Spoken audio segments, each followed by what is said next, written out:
Justin's obviously known for coming out of the gate really, really hard, but it seemed tonight he really picked his shots a lot more. Was that something that you were expecting or surprised by maybe a little bit? Yeah, I figured he was maybe a little bit more aggressive. What are those, Bubba? But he did a great job, man. Justin's a stud, man. He's going to do great things in this sport. After the stoppage, it looked like you were kind of a bit upset at the referee. Was that just a bit initial confusion, or do you think the stoppage was a bit early? Initial confusion? We knew exactly where we were, huh, Bubba? Man, I'm not making any excuses. The ref clearly thought I couldn't continue myself, at least, so, man, it's the way this game is. Sometimes you get the ref that let you get pounded in, sometimes you get the one that won't. I got the one that wouldn't, so maybe it's better for the longevity of me and my boy here. Maybe he didn't beat me retarded, so that's good. Guys, this sport's so fun. I love it with everything in me, like walking out and, sorry guys, and enjoying the crowd and enjoying everything to me is so amazing. And I was telling my corners and my family, you don't get to put your head down. You don't get to walk around and mope. Of course someone's going to win and someone's going to lose, And so I'm going to teach this boy. I'm going to say if you lose something, you get 24 hours. Keep your head down. Then tomorrow when you wake up, boy, you better be smiling, ready to move on, because we ain't tolerating that bullshit. So I'm going to keep little, I wish I shoulda, coulda, wouldas tonight. Then tomorrow I'm going to get up and get on the airplane, and I'm going to call Dana and say, hey man, what's next? And they're going to say, well, you just got knocked out. I think you have a medical suspension. And I'm going to say, yeah, but after that, what can we do? Sorry, he's not having this, huh? You better be careful. You might end up with a broadcast career. Would you still like to fight in December? I would love to fight in December, man. I really would. I'd love to fight next weekend, But I don't know how long of a suspension I got. Probably, who knows? I don't know what getting your ass knocked out in 30 seconds looks like on the papers of suspension, but I think it's pretty long, 90 days or something, 60 days. 60, yeah, so, hey, only 2 months. I could probably make it still, right? Squeeze in there in December, maybe. Well, if you fight in December, that'll be fight number 34 for you in your UFC career. If you fight again for the end of the year, if you get close enough, would you go for 40? Do you want sort of the? Oh, I want 50. Yeah, 50 is the number I want. So I got news from my coaches and corners. There's going to be a lot more ups and downs and sideways, and it's so funny because when you're winning, everyone wants to know what are you doing so special that you win, and then when you lose, everyone's like, well, what didn't you do? Nothing, man. I trained hard. I trained my ass off. I'm in great shape. 5 rounds could have went for sure. I just didn't work out. So we're going to go to the drawing board and we're really going to fix a few things. Nah. What are we going to fix? I appreciate you coming back here tonight. Does having him here kind of help take a little bit of the edge off?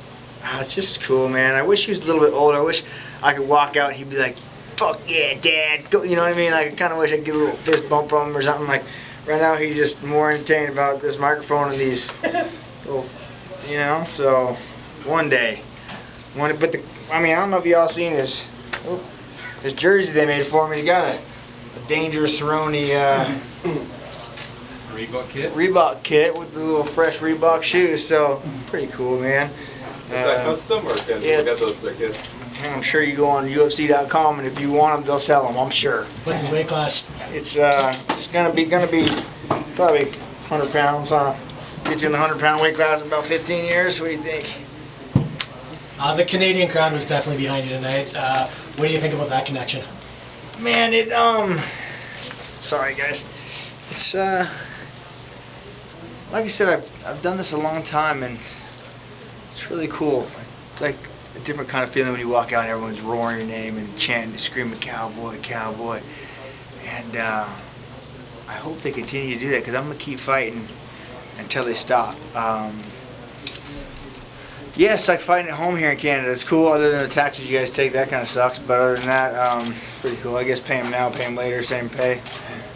Just a couple here, Donald. First, you and Justin had a really sweet moment post-fight. I think that's going to go down in history. Obviously, sucks that you lost, but is there something heartfelt and being able to lose to Justin, someone that you consider a friend? Yeah, two-part answer to that. Yes, I mean, I guess if you're going to pass the torch, it's cool to pass it to someone that you knew and kind of trained with growing up, But on the second half of that, I don't feel like I'm passing the torch yet. I feel like, I just. But yeah, I wish more people in the sport was friendly and do it for all the right reasons. You know what I mean? I remember my dad used to tell me when I was a kid, Cowboy, when I used to get in fights, and if only you use your powers for good instead of evil, you could really do something with your life, And I'm like, man. So now here I am trying to preach the good word to people. Obviously, a lot of fighters, they get in this, they want a world championship, they want money. But I've talked to a number of fighters who said, if I have a career, a legacy like Donald Cowboy Cerrone, that's all I'm really looking for. How does that make you feel? That's really cool, man. I see people trying to fight a lot and trying to be like, man, we're trying to do it like you are. And it's cool to have that legacy that people want to adapt and do after. I'm stoked, man. Like I said, I love this sport. There's not anywhere else I'd rather been in there tonight, Sometimes it's hard to get going and you got to tricky little things in your mind get you fired up, but dude, it's such a fun sport, and I love every minute of it. You mentioned before the fight potentially going back up to welterweight. Is that something you're looking at? Or well, no, not anymore. I mean, that was only when I was getting in line for the title. Now I got my ass whipped. I got to take the tumble down the hill a little bit. I don't know where this puts me, but then I'm sure someone down there around 12 or up will be like, hey, we'll fight Cowboy. He's on a 2-fight losing streak. And I'll be like, God damn, that doesn't sound good. So I'll want to take a fight and then get back on track. Couple more questions, guys. Did Justin say he wanted to smoke a blunt with you? Yeah, smoke a blunt. And I'll crack a Budweiser and we'll have a good time, won't we? Yeah, he's a cool dude, man. I really love him. Cowboy, there was some confusion over the stoppage. Justin thought it was too late. You thought it was a little too. You thought it was a little too early. Did you talk? But I saw you kind of patch things up with Jaron after. What did you say to the referee? Oh no, I said it's your call, man. I'm not gonna argue. I'm not gonna sit here and make excuses. It's over and done with now. So what the hell is me crying to you guys gonna do? Nothing. Like I said, I was gonna go back, tell all my cornermen and everyone who's with me, let's go put your heads up, smile. We just had fun.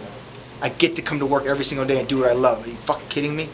So sometimes job doesn't work out like you want it to. So here we go. We'll move on to the next one. But like I said, I love this. I'm not going anywhere. This isn't a fight that I'm like, I'm thinking about retirement, guys. No.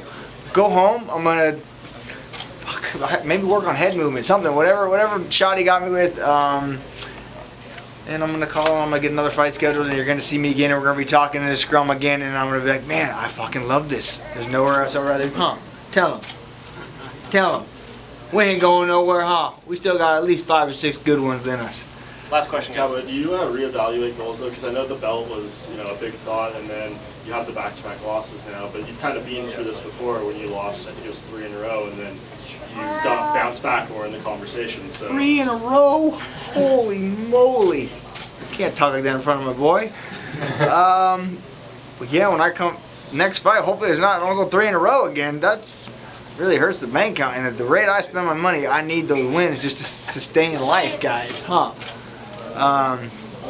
Yeah, man, I'm gonna get the belt. That's gonna happen. I guess I just slid down the rank a little bit, but I'm gonna come back. I'm gonna train hard, and I'm gonna get it, man. It's the last thing I gotta do with my legacy. The guy talked to me next to you talked about my legacy and people trying to mimic it.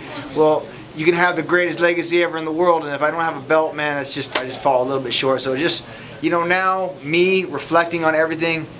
That's the one thing I want. I don't care about people think you deserve this. You're the people's champ. Like, man, to have a run like I had and not end up short with that, that'll. And then on the flip side of that, if everyone said, if you try so hard and you make it, you never get it, is it gonna crush you? Nah, man, I tried. It's something I can teach my boy, man. I tried. Hey, I gave it hell, baby.